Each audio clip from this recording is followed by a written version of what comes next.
Un ataque poderosísimo contra Tartaristán. La estación de bombeo de petróleo sigue ardiendo y explotando. Ataque con misiles contra Belgorod. La infraestructura de gas de la ciudad ha sido destruida. En una batalla épica cerca de Konstantinovka, las Fuerzas Armadas de Ucrania incendiaron una enorme columna de tanques de los ocupantes. Esto hay que verlo. Sensación. Zelensky declaró que no irá por un segundo mandato y está listo para elecciones inmediatas. Se ha anunciado la fecha de finalización de la guerra. El equipo de Trump ha comenzado los preparativos para una gran ceremonia de firma de la paz. Decisión histórica. Se prohibirá la entrada de rusos a la Unión Europea. En Rusia se ha abierto un caso criminal contra Pavel Durov. Lo acusan de terrorismo. Explosiones en Moscú. ¿La policía de Putin ha sido atacada? Esto es el fin. Debido a la crisis en Rusia, las fábricas militares están deteniéndose. Rusia ha sacado ilegalmente de Ucrania a 20.000 niños. Zaluzhny ha hablado sobre su disposición a postularse para presidente. Ucrania recibirá armas nucleares de la Unión Europea. Medvedev, histérico, amenaza con una bomba atómica. Zelensky mostró su búnker. ¿Esto les sorprende? Bienvenidos. Me llamo Karina Klishun. Y ahora mismo, lo más importante. Pero antes, denle like a este video y suscríbanse a nuestro canal para que no nos perdamos en el vasto mundo de YouTube. Rusia se despertó temprano en la mañana por las explosiones. Los drones ucranianos vuelven a atacar la estación de bombeo de petróleo Kaleikino en Tartaristán. Los UAV atacaron nuevamente la estación de bombeo de petróleo. Y esto a pesar de que el objeto seguía ardiendo después del impacto de ayer. Arde fuertemente. Y estas son imágenes ya de la región de Belgorod. Allí tampoco durmieron tranquilos. El ataque dañó el suministro de electricidad y gas allí. ¡Mierda! ¡Mirar! Nos hemos establecido... Sí, llegaron en el momento justo. Todo este gas... Distribuidor.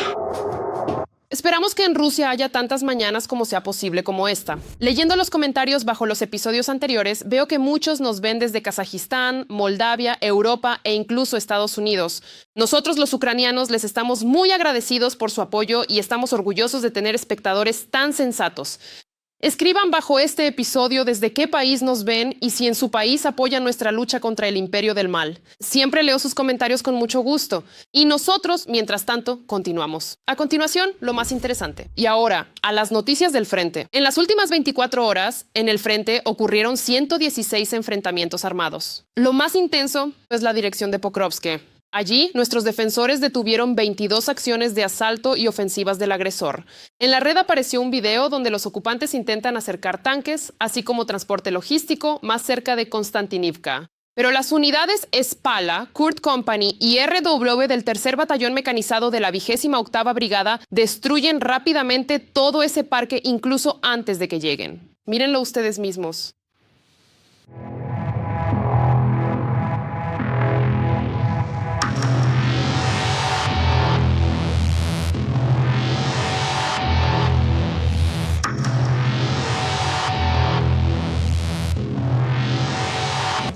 Y en estas imágenes se puede ver lo que sucede cuando el enemigo cae en el objetivo de los drones ucranianos cerca de Kupiansk. Una cosa es evidente, ya no tiene motivos para sonreír. En cambio, nosotros sí podemos sonreír con satisfacción, porque sabemos que el pajarito ya ha salido volando. Bueno, y para terminar, aquí tienen estas imágenes de un cementerio en la región de Moscú, Rusia. Aquí ya yacen los liberadores de la 27ª División Motorizada, la 71ª División Motorizada y la 128ª Brigada Motorizada Independiente. Se están preparando para un nuevo grupo, todo según lo planeado.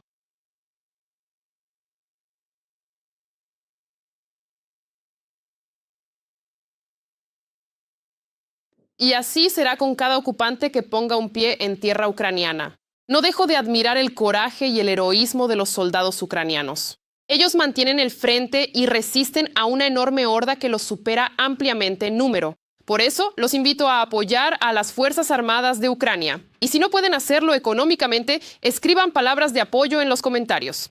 Sé que ellos nos están viendo. El presidente de Ucrania, Volodymyr Zelensky, declaró que está dispuesto a celebrar elecciones de inmediato, pero para ello las personas que plantean este tema deben garantizar la seguridad para la votación y acordar un alto el fuego durante ese periodo. Durante una entrevista señaló que si en el marco de las negociaciones se logra acordar una tregua de 2 meses, entonces las elecciones serán posibles. Zelensky también confirmó que se postulará para un segundo mandato si la guerra continúa.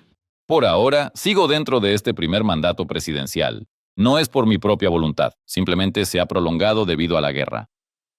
No sé si me presentaré a las elecciones si hay guerra, y en el futuro, sí, sin duda. Si hay paz, no es seguro que me presente. ¿Y ustedes qué piensan? ¿Deberían celebrarse elecciones en Ucrania ahora mismo? Escriban sus opiniones. Ya no quedan 24 horas, sino hasta el 4 de julio, el día de la independencia de EU. La publicación Bloomberg afirma que el líder estadounidense busca terminar la guerra en Ucrania precisamente para los primeros días de julio. Por su parte, el presidente ucraniano declaró que Rusia y Ucrania están al inicio del fin de la guerra. El mandatario ucraniano también contó que Trump quiere organizar una gran ceremonia con la firma simultánea de todos los documentos del acuerdo de paz entre Ucrania y Rusia.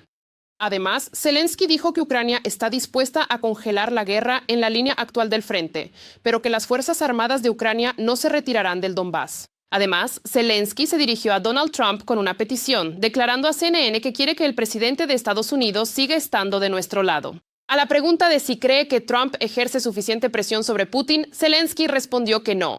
Zelensky también declaró a CNN que las garantías de seguridad, especialmente la cuestión de cómo responderán los aliados de Ucrania si Rusia vuelve a invadir Ucrania en el futuro, siguen siendo un escollo. Dijo que constantemente le dicen que Rusia simplemente no comenzará una nueva guerra. Eso no es una respuesta para mí, lo siento, dijo el presidente. Según Zelensky, también existen desacuerdos sobre la secuencia de los pasos hacia la paz. Trump quiere que Zelensky firme acuerdos de paz con Rusia y acuerdos con Estados Unidos y los países europeos que proporcionen garantías de seguridad a Ucrania. Todo esto al mismo tiempo, idealmente, en una gran ceremonia dedicada al fin de la guerra. Pero Zelensky insiste en que las garantías de seguridad deben ser primero acordadas y ratificadas por el Congreso de Estados Unidos. Él dijo que esto le daría al pueblo ucraniano la confianza de que pueden contar con sus aliados en el futuro, porque en el pasado han sido defraudados con demasiada frecuencia. Y ahora mismo, otro momento vergonzoso del otro lado de la frontera. Así que, esta vez en Ufá, se registró, atención, una trágica zancadilla causada por un vaso. Sí, no lo escucharon mal. El canal de Telegram Mash informa que, durante la celebración del 23 de febrero, un francotirador local se sentó sobre un compañero de vidrio. Según su versión, resbaló y accidentalmente cayó con esa parte del cuerpo sobre el recipiente. Según Mash, Dmitry estaba celebrando el Día del Defensor de la Patria con un amigo. Bebieron, comieron algo y luego pasaron a los concursos. Después de un movimiento desafortunado, un vaso terminó introduciéndose en el trasero del aventurero. Y la guinda del pastel, los intentos de sacar el cuerpo extraño por su cuenta no tuvieron éxito. Tuvieron que llamar a los médicos, quienes realizaron una operación y dejaron a Dima irse a casa, aconsejándole no repetir la experiencia y hacerse chequeos regulares después de la hazaña. No se menciona el apellido de este francotirador, pero es muy posible que haya sido Medvedev. ¿Qué les parece todo este surrealismo? Escriban, la Unión Europea está preparando nuevas medidas restrictivas contra la Federación Rusa. Las principales novedades son la drástica reducción de la presencia diplomática rusa en los países de la UE y la prohibición total de entrada para exmilitares de la Federación Rusa. Así lo informa DB. La jefa de la diplomacia europea, Kaja Kallas, informó que planea reducir el número de la representación permanente de Rusia ante la Unión Europea a 40 personas. He tomado la decisión de limitar el número máximo de la misión rusa en la Unión Europea a 40 personas. No toleraremos el abuso de los poderes diplomáticos. También, junto con la Comisión, estamos trabajando para no permitir la entrada en el espacio Schengen de potenciales cientos de miles de exsoldados rusos. ¿Y qué opinan de estas iniciativas de la UE? En mi opinión, habría que prohibir la entrada de todos los rusos a la UE. Bueno, o dejar pasar solo a aquellos que digan frente a la cámara la contraseña Putin es un puilo. ¿Qué les parece la idea? Pavel Durov es sospechoso en Rusia de colaborar con el terrorismo, según informaron Rossiyskaya Gazeta y Komsomolskaya Pravda, citando materiales del FSB. Las autoridades rusas están investigando las acciones del fundador de Telegram, Pavel Durov, en el marco de un caso penal por colaboración con actividades terroristas.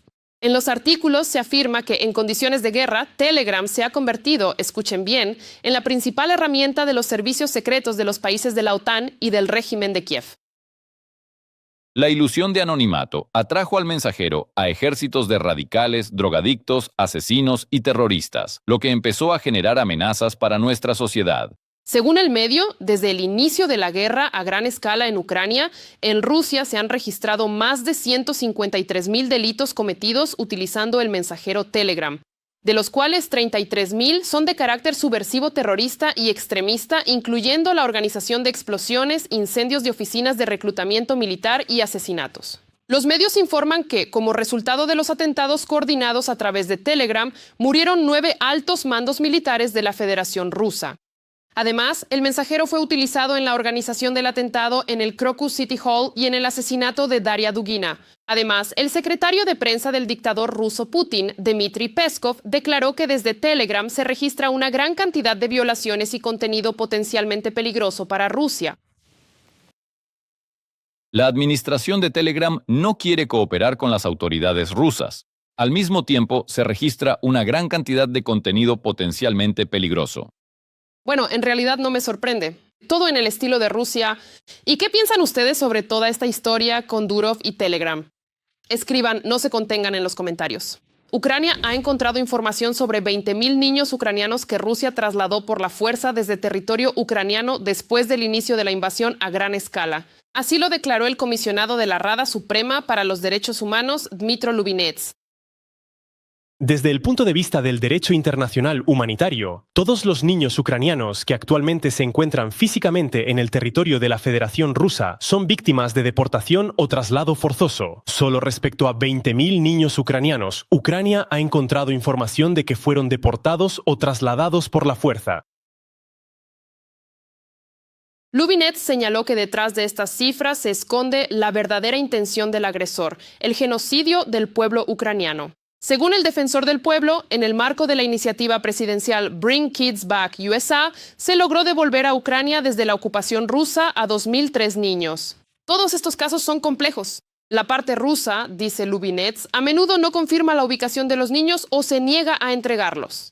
Hubo situaciones en las que ya se habían presentado cargos contra los niños por supuestas actividades terroristas contra el ejército ruso y también se logró devolver a esos niños. Rusia es un país terrorista y sin duda responderá por cada uno de sus actos. Nosotros creemos y esperamos que cada niño robado por Rusia regresará sin falta a casa, a Ucrania.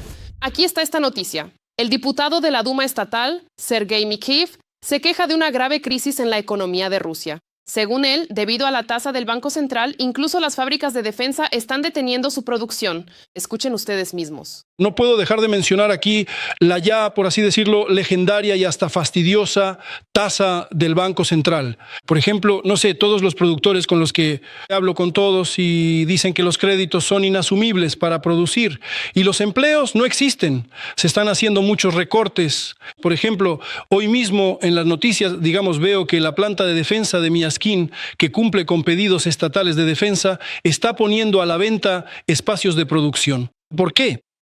¿Por qué? Bueno, ¿por qué? Porque no hay carga de trabajo.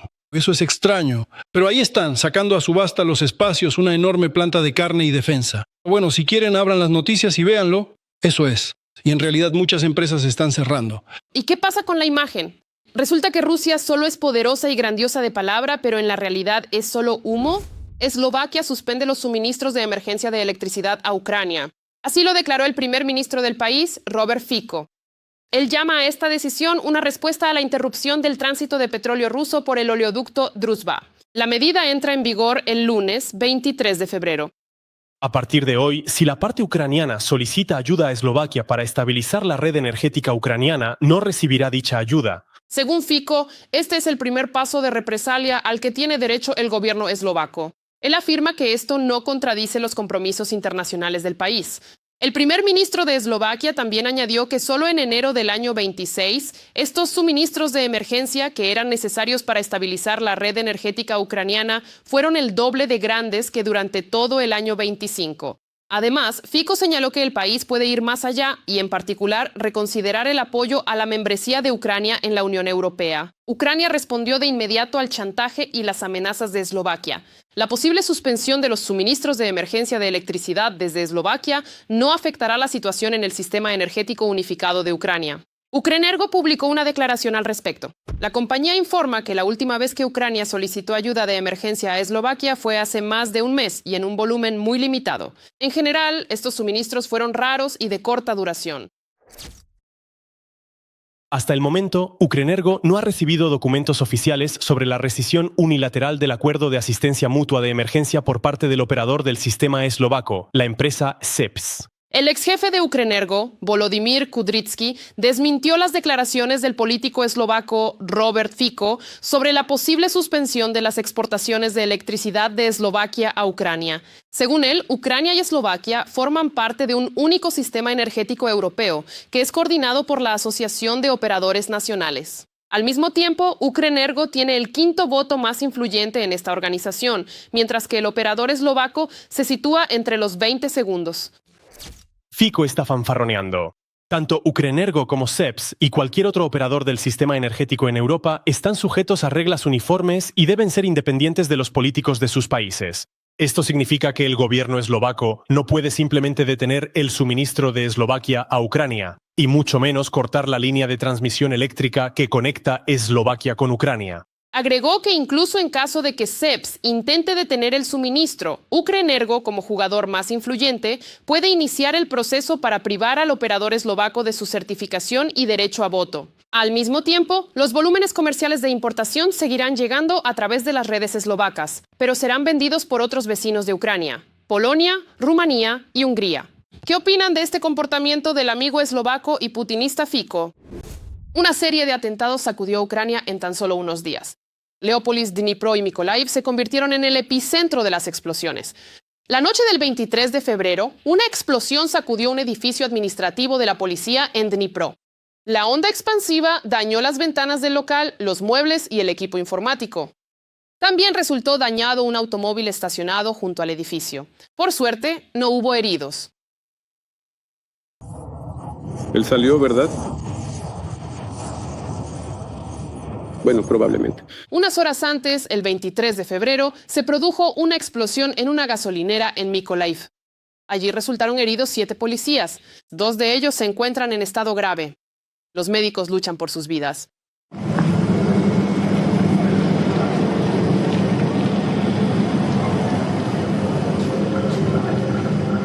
También se han dado a conocer nuevos hechos sobre el caso del atentado en Leópolis. Ahora hay otra sospechosa involucrada.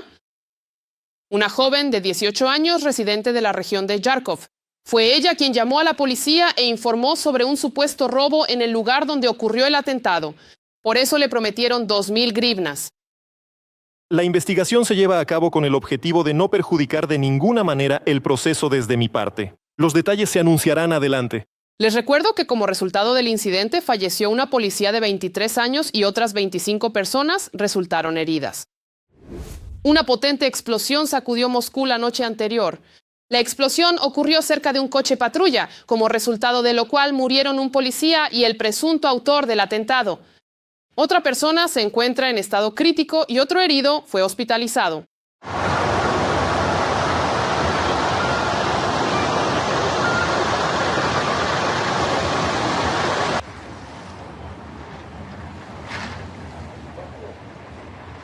Un canal local de Telegram informa que supuestamente todo ocurrió de la siguiente manera. Una persona desconocida se acercó al coche patrulla y activó un artefacto explosivo casero. Murieron tanto el propio atacante como un policía, el teniente superior del Ministerio del Interior, Denis Batrushenko. La onda expansiva lanzó el cuerpo del agente de seguridad contra una caseta de transformadores cercana. Esto es el coche de la policía de tráfico. De repente explotó. Uno de sus compañeros, según informan, se encuentra en estado crítico en el hospital y otro agente de las fuerzas de seguridad resultó menos herido y también fue hospitalizado. Otros testigos presenciales informaron que el sospechoso de la explosión grabó un video en el lugar de los hechos y luego se alejó. El Ministerio del Interior ruso informa sobre la apertura de causas penales por los artículos relacionados con el atentado contra la vida de un agente de las fuerzas del orden y el uso ilegal de artefactos explosivos. La mayor parte de la información sobre la explosión en Moscú proviene de fuentes locales y las circunstancias exactas aún se desconocen. En una de sus entrevistas anteriores, el presidente ucraniano Zelensky declaró que al inicio de la guerra a gran escala, hace aproximadamente 2 años, vivía en un búnker y entonces surgió el interés en la sociedad. ¿Cómo es ese búnker? Y así aparecieron esas mismas imágenes del búnker del presidente ucraniano.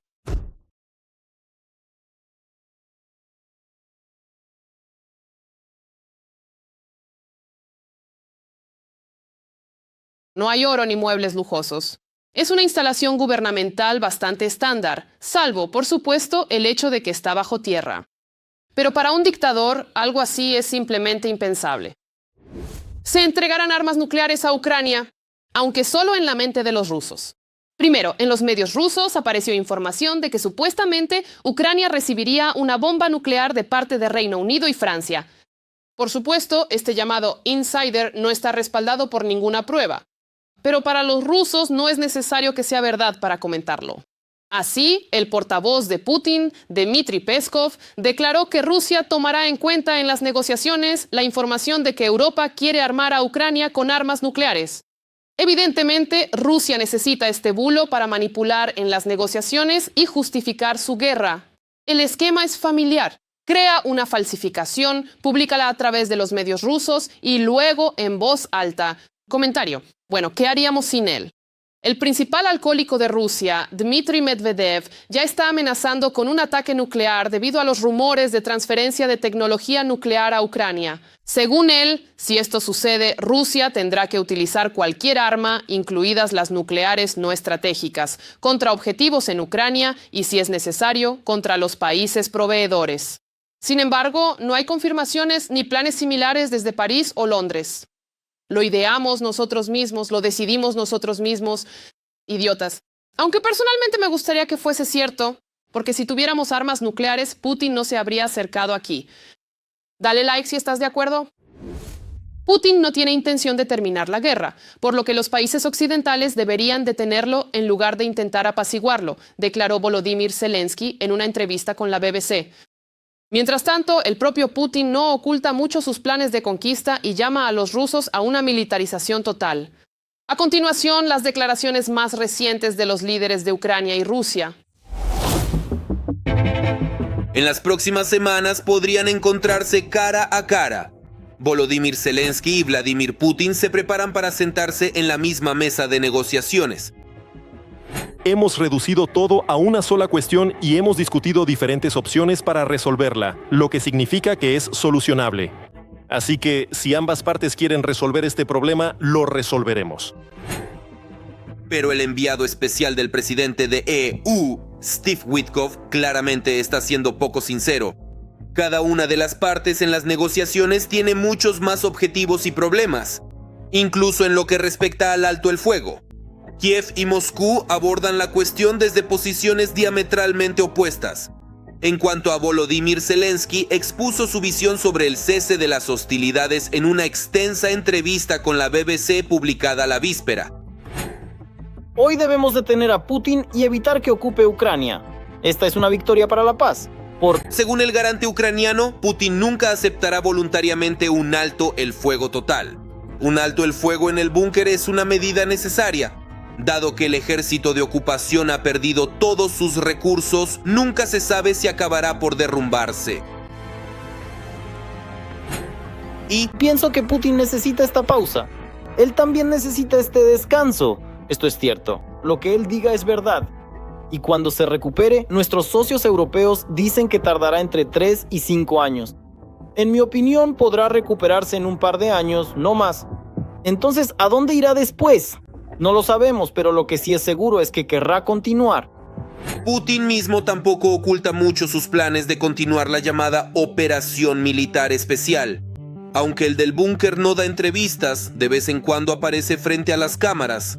Y en cada oportunidad les recuerda a los rusos que la guerra será larga, agotadora y cada vez más sangrienta.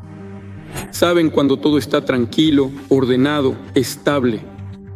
Nos aburrimos, hay estancamiento, queremos movimiento. Pero apenas empieza el movimiento, todo silba junto a la sien. Y los segundos y las balas, desafortunadamente ahora las balas silban. Entonces tenemos miedo. Es un horror, un horror. Bueno, un horror. Y Putin ni siquiera oculta que hace todo para que ese horror se instale. En cada familia tradicional rusa, que vive en el país. En vez de que esto suceda de tal manera, podríamos considerar que... Para centrarse en las negociaciones de paz, el Kremlin está invirtiendo todos los recursos estatales en el complejo militar industrial. El funcionamiento estable y sin problemas de la Organización de la Industria de Defensa, incluido el cumplimiento de los contratos de exportación, fue posible en gran medida gracias a las oportunas medidas de apoyo del gobierno. Y mientras Donald Trump habla maravillas de otro acuerdo de paz con Rusia hasta el verano de 2026, Moscú está reclutando activamente nuevos aliados. se abren nuevas perspectivas para profundizar la cooperación técnico-militar con países de otras regiones del planeta, incluidos los estados del continente africano. En los países africanos más pobres, Putin espera reclutar en masa carne de cañón para continuar la guerra en el futuro. Los volúmenes de exportación militar, de acuerdo con el plan para el año 2026, que hoy revisaremos y aprobaremos definitivamente, deben aumentar significativamente. Todo esto demuestra que el Kremlin no solo se está preparando para la Tercera Guerra Mundial. ¿Putin ya la ha comenzado? Yo creo que Putin ya la ha comenzado. La cuestión es hasta qué punto puede conquistar determinados territorios y la cuestión es cómo detenerlo. No para que Rusia no gane. Rusia quiere imponer su propio mundo y cambiar la vida de las personas por una que les guste. Lo mismo difunde abiertamente entre las masas el dictador ruso desde la tribuna, solo que con otro envoltorio. Dicen que están rodeados de enemigos que imponen a los rusos un modo de vida ajeno, con suministro centralizado de agua y baños dentro del apartamento, y también calefacción a gas, electricidad y democracia. Su unión se basaba en principios completamente diferentes. Lo que los unía era el deseo de lucro, el deseo de quitarnos algo, de conquistar, destruir, apoderarse. Y a nosotros nos unía el afán de conservarlo todo. Nuestra tierra común, nuestras familias, nuestra cultura, nuestras tradiciones. Cómo Putin y sus generales preservan la tierra, la cultura y las tradiciones se ve claramente en el ejemplo de las ciudades ucranianas borradas del mapa por los libertadores rusos. Esto es muy importante, es bueno, hay que apoyarlo. Resulta que, mientras Volodymyr Zelensky hace todo lo posible por lograr una paz real, Putin y sus generales hacen todo lo posible para que la guerra no termine. Por eso, los países occidentales deben frenar con firmeza los caprichos del Kremlin y no intentar apaciguar al del búnker.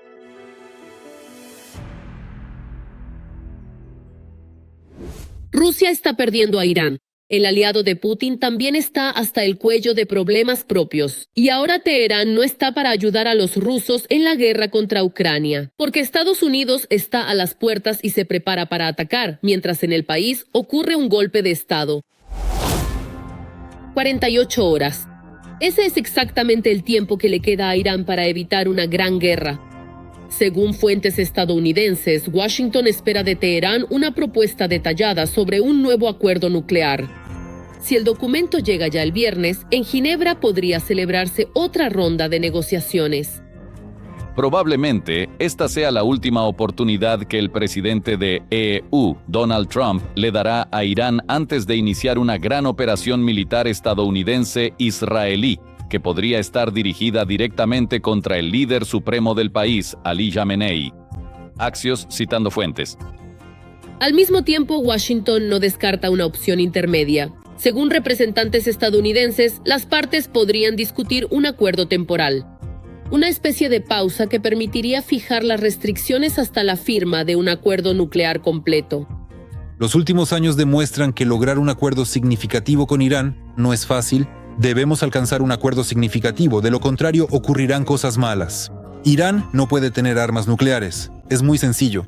Pero incluso en esta fórmula se vislumbra un margen para maniobrar. En el entorno de Donald Trump se permite el llamado enriquecimiento simbólico. Un nivel mínimo que sería completamente transparente para el control internacional, actualmente no daría ni un solo paso tecnológico hacia la creación de armas nucleares. La principal estrategia de los iraníes es ganar tiempo. Pero aquí hay un pequeño problema: la economía. Y ahora mismo se encuentra en un estado muy lamentable. En la actualidad, las entidades bancarias iraníes que de una u otra manera son importantes para financiar al ejército y a los cuerpos, ahora mismo se encuentran prácticamente no en una situación pre-default, sino en default. Y entonces, los estrictos plazos temporales que impone Trump están fomentando activamente una huida masiva de capitales al extranjero. Pero las bromas parecen haberse acabado. Mientras los iraníes intentan ganar tiempo, al otro lado del océano la situación se está intensificando. Desde enero, Estados Unidos ha estado trasladando fuerzas adicionales al Medio Oriente. Primero bajo el pretexto de apoyar a los manifestantes en Irán y ahora como palanca de presión en las negociaciones. Cientos de aviones, portaaviones, municiones y sistemas de defensa aérea ya han sido desplegados en bases en Qatar y Bahrein. Además, junto con el grupo del portaaviones Abraham Lincoln, Trump envió un grupo de ataque encabezado por el portaaviones Gerald Ford. El costo de iniciar una guerra para los estadounidenses será varias veces mayor que el costo de mantener la presencia de la flota y los aviones estadounidenses en Medio Oriente. Y hasta que los estadounidenses estén 100% seguros de que el resultado será positivo, no iniciarán una guerra. Es decir, ahora la tarea clave es desgastar a los iraníes. No son solo los estadounidenses los que están desgastando al gobierno terrorista de Irán, sino también las protestas en curso. Y por más que Ali Jamenei intente reprimir a los insumisos, los habitantes de Irán vuelven a salir a protestar. Por primera vez desde la dura represión de las manifestaciones masivas de enero, los estudiantes salieron a las calles, demostrando que el miedo aún no ha vencido. Cientos de manifestantes coreaban: ¡muerte al dictador! El sentimiento de desesperanza en la sociedad iraní hoy es algo que no habíamos visto antes. Me refiero a que este sentimiento de ira se ha ido profundizando a lo largo de los años. Y ahora nos encontramos en un nivel récord de descontento en la sociedad iraní respecto a su situación tanto en el contexto de las relaciones exteriores, la perspectiva de nuevas rondas de conflicto con Israel y Estados Unidos como en el impacto de las sanciones y así sucesivamente. Otra cosa es que antes Teherán era el corazón de la protesta política en Irán, y ahora evidentemente sigue siendo la capital. Lo que allí ocurre importa. Pero ahora los manifestantes están saliendo a las calles en pequeñas ciudades de todo el país. Mientras las tensiones aumentan en Irán, su amiga íntima, la Gran Rusia, prefiere permanecer al margen. En lugar de apoyar a su aliado, Moscú realiza ejercicios, compra armas, en general, actúa exclusivamente en función de su propio beneficio, sin importarle el destino de Irán. ¿Y qué le espera al país? ¿La paz o una gran guerra? El tiempo lo dirá. Hace 4 años y un día, Rusia inició la invasión a gran escala de Ucrania. ¿Y qué pasó? ¿Qué ha logrado Putin en este tiempo, después de haber enviado a la muerte y la mutilación a 1.260.000 de sus compatriotas? Veamos. 2 o 3 semanas y todo debía haber terminado. Como resultado, hoy 24 de febrero de 2026. Exactamente 4 años desde el inicio de la invasión a gran escala de las tropas de ocupación del Kremlin en Ucrania. He tomado la decisión de llevar a cabo una operación militar especial. Esta guerra se ha convertido en la más sangrienta y destructiva en la historia de Rusia y Ucrania desde el final de la Segunda Guerra Mundial. En 4 años, la Federación Rusa ha perdido más personas que en todas las guerras y conflictos. Durante toda la existencia del país agresor, sumando todos juntos. Y con cada año, el número de rusos muertos y mutilados en Ucrania solo aumenta, mientras que los territorios capturados por el Kremlin son desproporcionadamente pequeños en comparación con las pérdidas humanas. A pesar de que en 2025 lograron movilizar y reclutar para el servicio militar a 406.000 personas, sus pérdidas totales, incluyendo muertos y heridos, ascendieron a aproximadamente 418.000 soldados. El año 2025 fue el primero en toda la guerra en el que las pérdidas del ejército ruso superaron el número de nuevos reclutas. Las pérdidas aumentan mientras que la cantidad de territorio capturado solo disminuye. Durante todo el año pasado, el Kremlin capturó menos del 1% del territorio de Ucrania y solo en el incompleto mes de febrero de 2026, las Fuerzas Armadas de Ucrania ya recuperaron más de 300 kilómetros cuadrados. No todo les está saliendo tan fácil a los rusos. Se enfrentan a una resistencia seria por parte de las Fuerzas Armadas de Ucrania. E incluso se encuentran con que las Fuerzas Armadas de Ucrania a su vez llevan a cabo acciones ofensivas. Desde febrero de 2022, Rusia logró causar un daño serio a la infraestructura energética de Ucrania. Este invierno fue el más frío y oscuro para los ucranianos, pero no los quebró. A su vez, Ucrania también lanzó ataques masivos contra instalaciones energéticas rusas. Desde Belgorod hasta Smolensk, los rusos también experimentaron lo que son los apagones.